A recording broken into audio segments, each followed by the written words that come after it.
Hi, welcome to everyone's favourite segment, Mailbag. Let's get into it. This one's enormous. Is it possibly the biggest one we've had here? I don't know, but it's from an anonymous person. It's got no name on the outside anyway, so let's crack it open. It comes from Melbourne, so local, because it would have cost it weighs a fair bit, and it would have cost a fortune to send this international. So let's have a look. Obviously wants me to pull it apart. Whoever sent this, we've got some foam. Let's have a look. Oh, letter, here we go. It's from John. Here's a variety of phone to pull apart, all recovered from the rubbish pile. Some IP phones, ISDN POTS, the Polycom IP phones are probably okay. Nortel POTS phone is interesting because it had a back channel to the DMS switch, whatever that means. So the switch could configure the handset. I have no idea what that really means, but cool, we have phones. Well, that's one hell of a haul of phones. Thank you very much, John. These are IP phones, of course, or designed to go into switch, the large telephone switching systems. They aren't designed to plug into your regular phone outlet, that's for sure. I've added one of my own, which I actually got from the dumpster here in the EEVblog corporate towers. It's a Panasonic, so I'll add that to the collection. I was going to do a dumpster dive teardown of that. We've got a Cisco IP phone. Look at the size of that LCD. Presumably it's a graphic LCD by the looks of it. Absolutely enormous. That's made in Australia, by the way. I think it is. Hang on. No, sorry, that's made in Malaysia. But this Telstra one here, made in Australia. Beautiful. Look at it.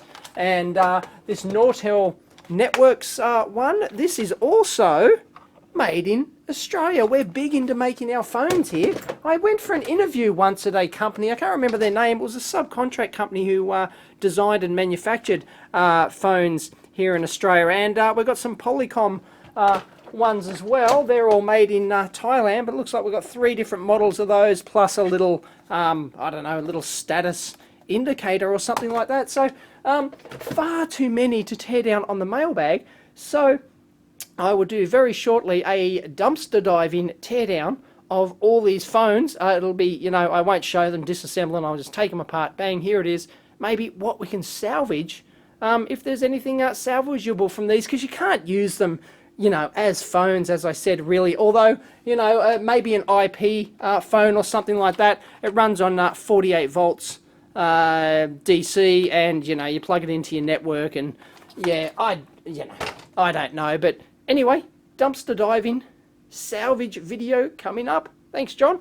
Next, we've got ourselves a letter from Her Majesty's Royal Mail. It's from, it didn't actually put a name on here. I don't think it's a postcard. It feels something a bit heftier than that. Could be, though. Let's check it out. Oh, it is postcards. There you go. Hi Dave, I recently went to the Shard and thought you would like some postcards. It's a 309 metre tall, making it the tallest building in Western Europe. There you go. You can go up to the 72nd floor and see the great view of London. Thanks for the video blog. I've never heard of this. Thank you very much, Gareth from Dunstable, Bedfordshire. And it looks like a shard. Look, because it's like shardy at the top, and there are the shards. There you go. Who knew? I don't think that was there when I was in London. And a curious looking one, that crazy Aussie bloke, PO Box 7949, Balkan Mills, New South Wales 2153, Australia, not Austria. Beautiful. It looks like it comes from Norway, because we have some Norwegian stamps by the looks of it. But there you go. No name, but it is a nameplate. Ooh, I like nameplates. I've got, of course, got one from the mailbag, which proudly sits out on my out the front of my lab here. This could take a while. Nameplate. Oh, look at this. Yes, we have laser cut wood. Ta-da! David L. Jones. Look at that. No script, no fear, all opinion. Beautiful. Thank you very much, Christian Moen from Oslo in Norway. Thanks for quitting your day job and making the EEVblog a full-time business. Well, you're welcome. I love you watching your blog. Can't get enough. Any respectable business owner should have a nameplate on their desk. I took the liberty of making one for you. It's made out of 6mm MDF and is fresh off the laser cutter. Hang on. Ooh, yeah. You can just smell those carcinogens. Oh, don't you love the smell of laser cut wood? You bet. Keep the mailbag segment. It's fun. I will. Thank you very much, Christian. And he's got an Instructable site and a YouTube channel. CHRMOE. Check it out. Check out the thickness of that wood. It is quite thick indeed. And look, it's just woof, gone straight through that. Out of curiosity, how much laser power is required to get through that thickness of that type of wood? I don't know, but and then we've just got that, you know, just nicely laser etched onto the front there. Ah, beautiful. Look at that.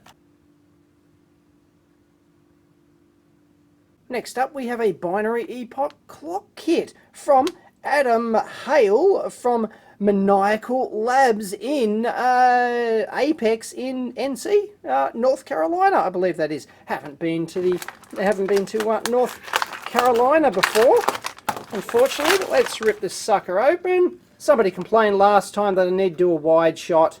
There we go. When I'm ripping stuff open. Yeah, sorry. Sometimes I forget to look at the LCD and stuff. Maniacal Labs, great name. I think we've had them on the mailbag before, haven't we? Anyway. I do love clocks, and I do love kits, and ta-da! Chief Software Geek. Hi Dave, some friends and I recently completed an Arduino compatible clock kit that displays the time as a 32-bit binary representation of Unix epoch time. So definitely meant for the time Unix geeks out there. We've had a great deal of fun designing and building, even though we have some firmware that works that allow it to be used as a large persistence of vision display. It's easy to build, although we thought we'd save you some time pre-assembled. Oh, thank you very much. Has built-in RTC for accurate time, although I'd love to meet whoever can actually read it at a glance, and there's both FTDI and ICSP headers for easy upload of new firmware. And there it is. You can check it out and presumably buy the kit from Maniacal Labs. We've got a couple of standoffs there, and let's have a look. Partially assembled. Looks fully assembled to me. Ta-da. There it is. There's a battery in there. Oh, that's for the real-time clock. Okay, of course, you've got to hook it up to your PC. Duh. And it uses the Dallas Semiconductor DS1307, still call them Dallas Semiconductor, separate chip. I've written my own driver for that chip donkeys years ago, and we have ourselves an 80 mega something or other 328, and it does work. There we go. It's counting up in binary. Woohoo! Could sit and watch this all day.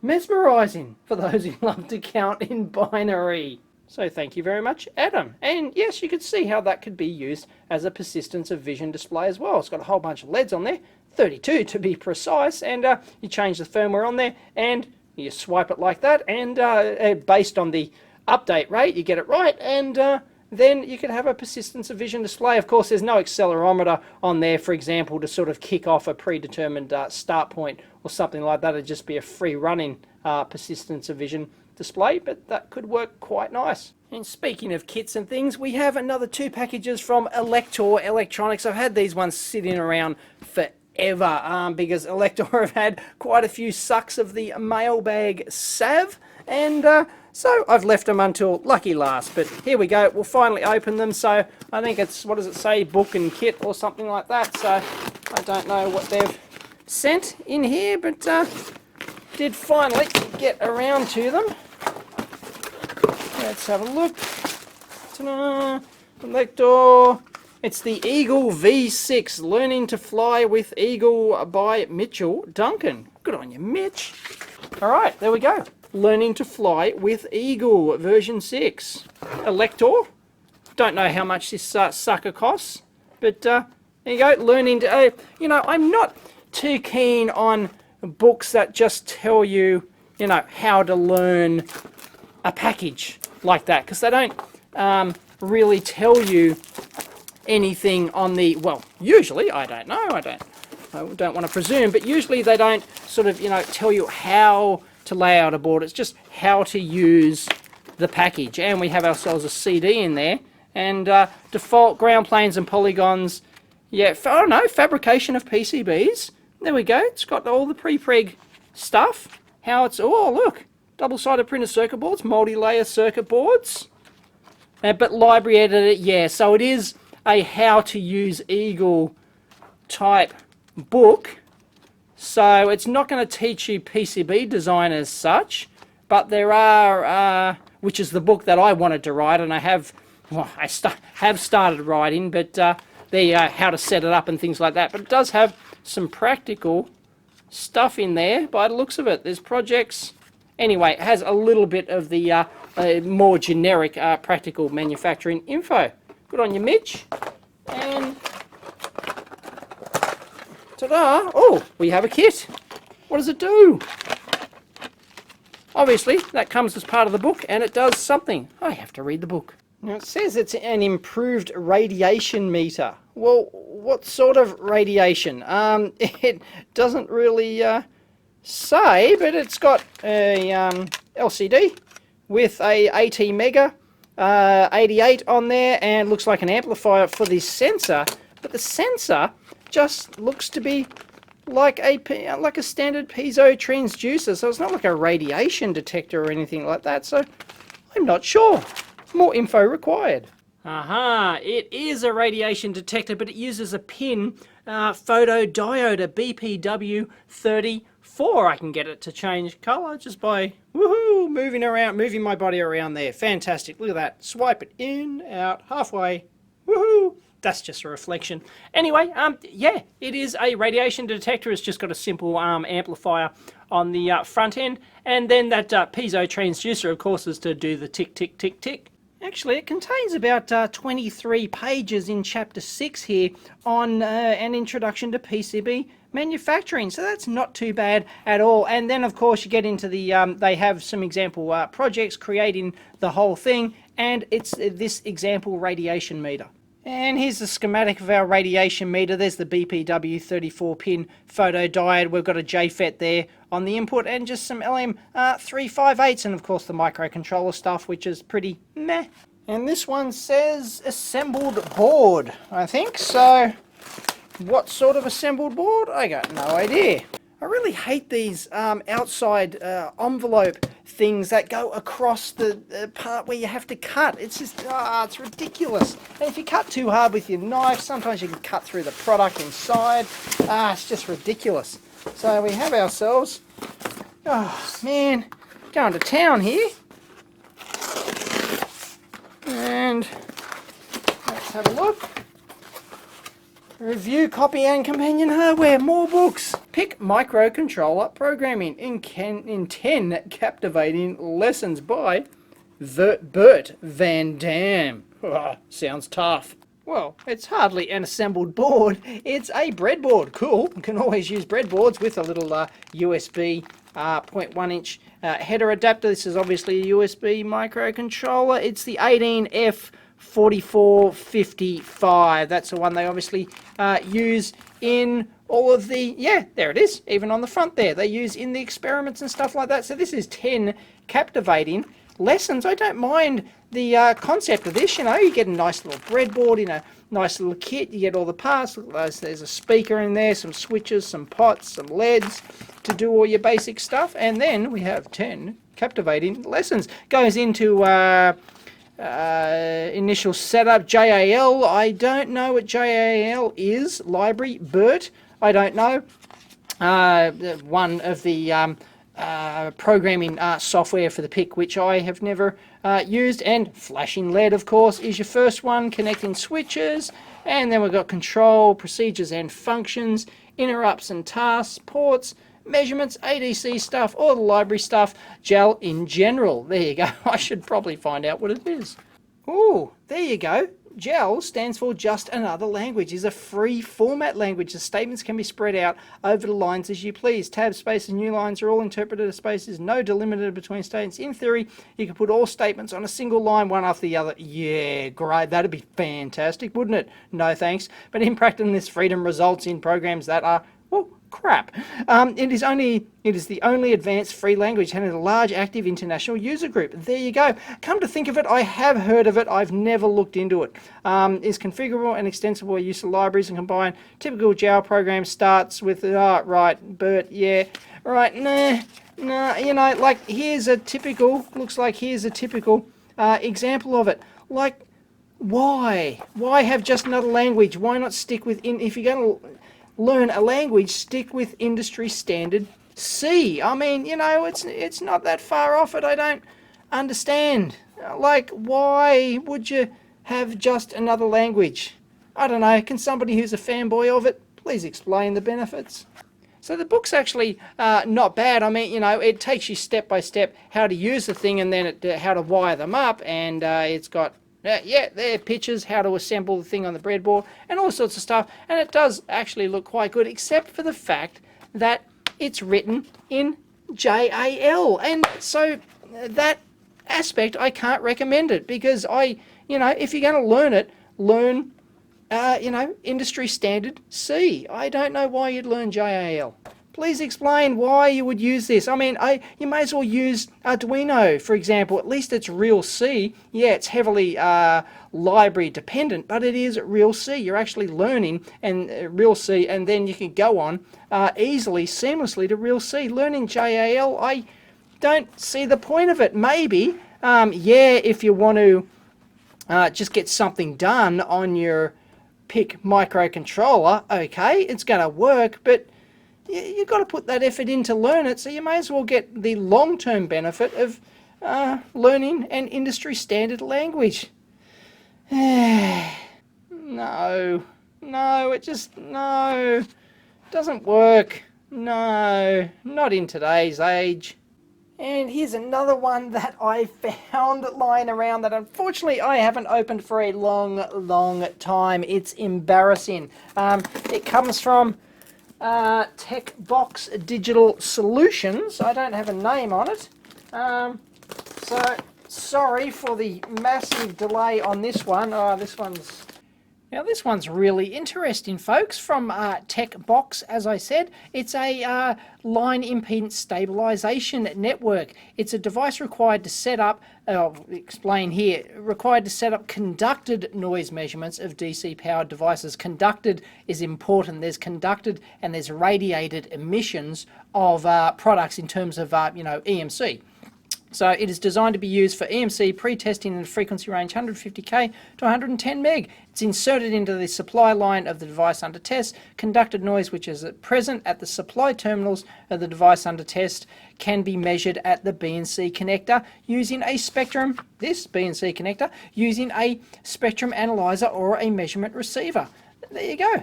Hi Dave, now that you have a spectrum analyzer, 5 microhenry line impedance stabilisation network may be useful too. Attached also to DUTs for device under test, for playing around and comparing conducted noise. Excellent. A low-cost car USB charger and engineering sample of a LED driver. Furthermore, cables for my electronic load. Awesome. Thank you very much, LD. Heel? Sorry if I'm pronouncing that incorrectly. Thank you very much, LD. Awesome. PS schematics, Gerbers, and everything else for this are downloadable from tekbox.net. And look, check this out. Very nice.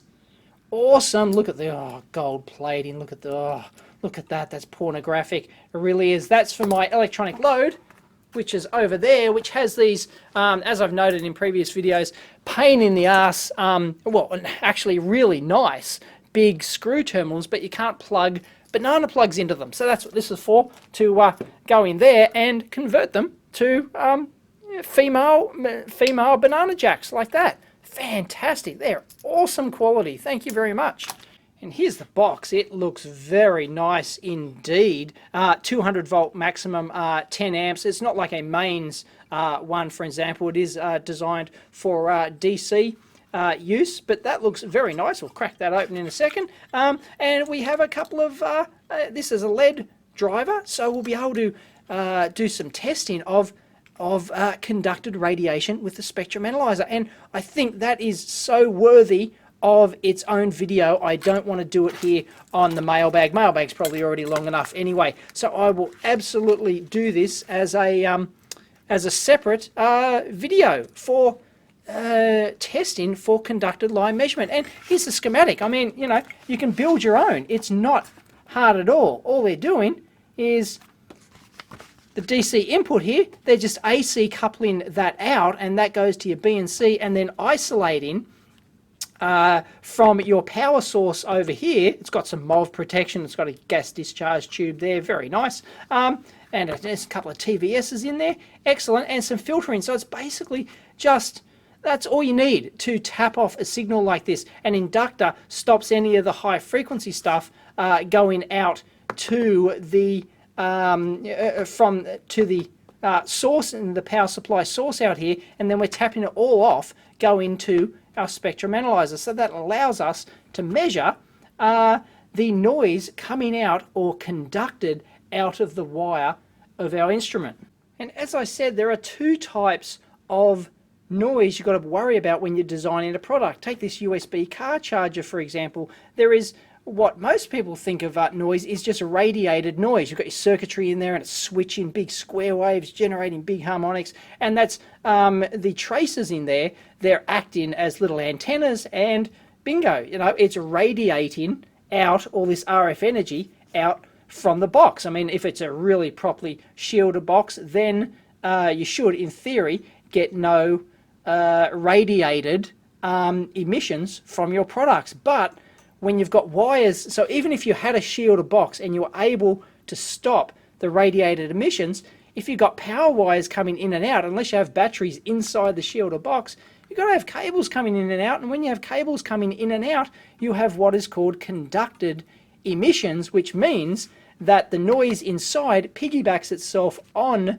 these wires and escapes from your shielded box. This is only crap plastic, so this one's going to have both conducted and radiated emissions. But even if you have a nice solid die-cast case like this one, for example, you know, it might be within the frequency range, you've got your circuit in there, it's battery powered, for example, you've got no radiated emissions, but once you get that cable coming out like that, you're going to have some form of conducted radiation piggybacking its way on your cable there. There's ways to minimize that, of course, and I won't go into it, but when you design your product and you send it for EMC compliance testing, they're going to test it for both conducted and radiated emissions. And this simple circuit here is basically how they're going to do the conducted radiated emissions. They're just going to filter it with the inductors and tap it off with the AC coupling. And that's inside our box there. Very nice. Look at that. Nice, huge, big hand-wound inductors there. Love those. They're beautiful, big, beefy resistors down in there. Huge package and huge MOV protection. There's our gas discharge tube. Fantastic. Very well designed. I like that. And this manual is an excellent little primer, really, on how to do EMC pre-compliance or conducted EMC pre-compliance testing on your latest design. And I'll put the download link in the video down below, and you can download it. And of course you can buy the box directly from TekBox. Their link is on the website, or you can, you could potentially build up one of these on your own. It's got the full BOM and everything, and all the performance charts for it. Brilliant. There's the measured inductance and all of the passband performance and the application of how it works. And that's basically how I explained before. It's allowing the DC to go through, but tapping off that conducted noise. And of course, you can use it in the other direction as well. You can actually feed noise into your device under test as well. And it's all explained here. And I won't go through it, but here's a basic standard setup, which I'll show in a dedicated video for doing this, because I think it's a really interesting topic in its own right and worthy of its own video, not squirreled away in some mailbag somewhere. So you've got a big ground plane that you put everything on your device under test. They recommend a 5cm styrofoam block under there just to lift it up off that, and then the Line Impedance Stabilisation Network in there, and then connect those to the ground plane. So that's all connected to the 1 ground plane, your device on the test is connected through to there, and then you tap it off with your spectrum analyzer, and bingo, you can actually get not standards compliant measurements, but you know, you can get a reasonable good indication before, you know, whether or not your product is noisy before you actually send it away for pre-compliance testing. So this can save you, doing this sort of test can save you many, many thousands of dollars. And so it goes through the setups for this, and broadband conducted emissions on power input terminals. They're based on the CISPA standard there. And, well, yeah, it won't go into it, separate video, but RF immunity testing, here we go. That's a separate setup for the RF immunity testing, where I said you feed back in the signal generator back into the network, and you can test whether or not your device under test can handle external signals coming in, because EMC testing, electromagnetic conformity, is not just about what your product emits, it's about what your product can handle as well, in terms of, you know, still being operational when you're using a mobile phone next to it, for example. And here's a measurement example with the low-cost Rigol 815 function generator, which we've got, and it tells you how to set it up and use that. Fantastic. Thank you very much, LD.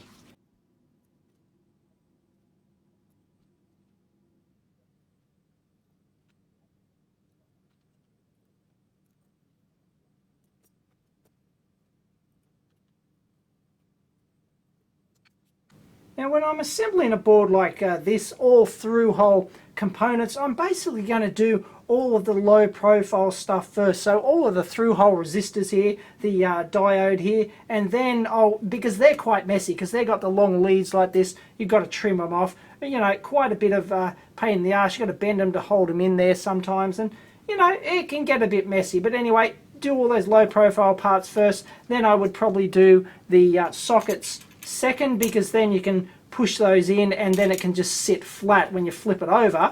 You don't have to bend the legs if you hold it, or you can just bend one leg in each corner, flip it over, and do the sockets. Then I'd probably go for the capacitors, for example, slightly higher component again, and just sort of work my way up that.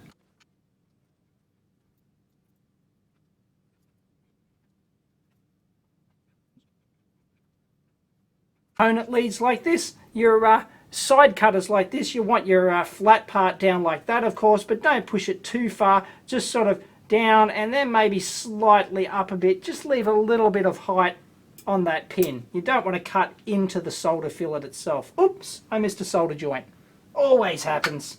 Yeah, so you want to get in there flat, and then I just usually like just tilt it up a bit, and usually, you know, with practice you can really get a feel for, you know, not cutting into the solder joint like that. So that's the way to do it. Just get a little bit of an angle on there, and Bob's your uncle.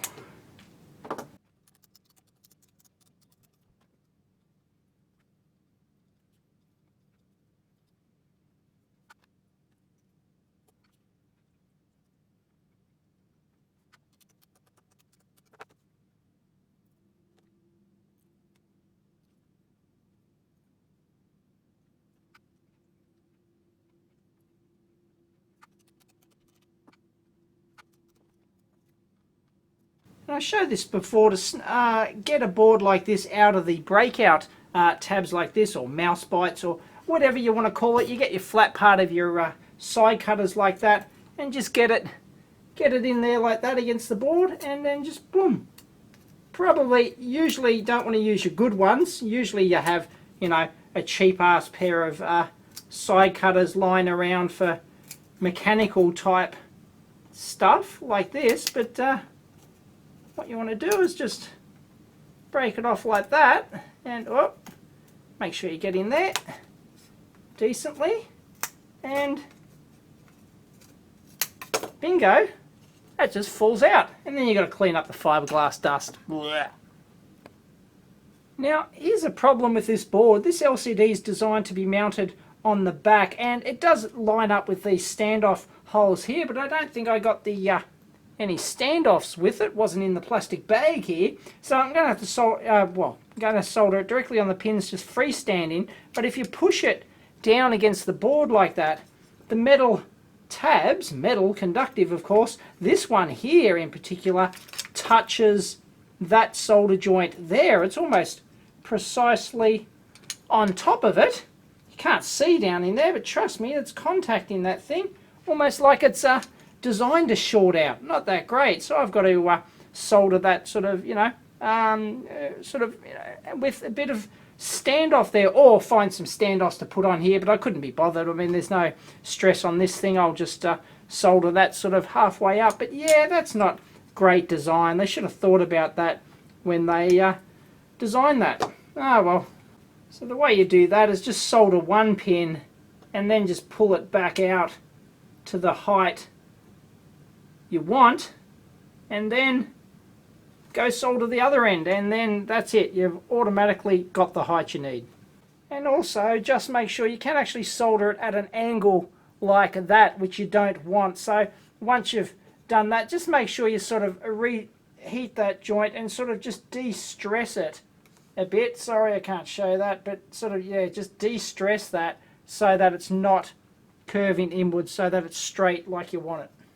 And yes, I mounted the switch on the wrong side, didn't I? Well, they had the silk screen on the other side, and it seemed like the right thing to do when I was assembling the board, before I figured out that the LCD goes on this side and the button should be here. That, you know, it pays to follow the instructions, I guess. Anyway, it's powered up. There's no LCD adjustment pot on there, which is really rather annoying. So that's just like a fixed value. You'd have to change that manually if you wanted to. And it's a quite messy kit. I'm not that happy with it, actually. You know, the LCD mounts on the back, it's okay, but as I said, they didn't think about mounting it flush or anything like that. And then this board here, I know it's like designed to be like a separate board, so it's, you know, over, so you can mount it remotely or something like that. But you know, I just soldered it directly on to get the thing working. And the pin diode, of course, for that to work properly, you don't want ambient light getting in, so you've got to seal that somehow.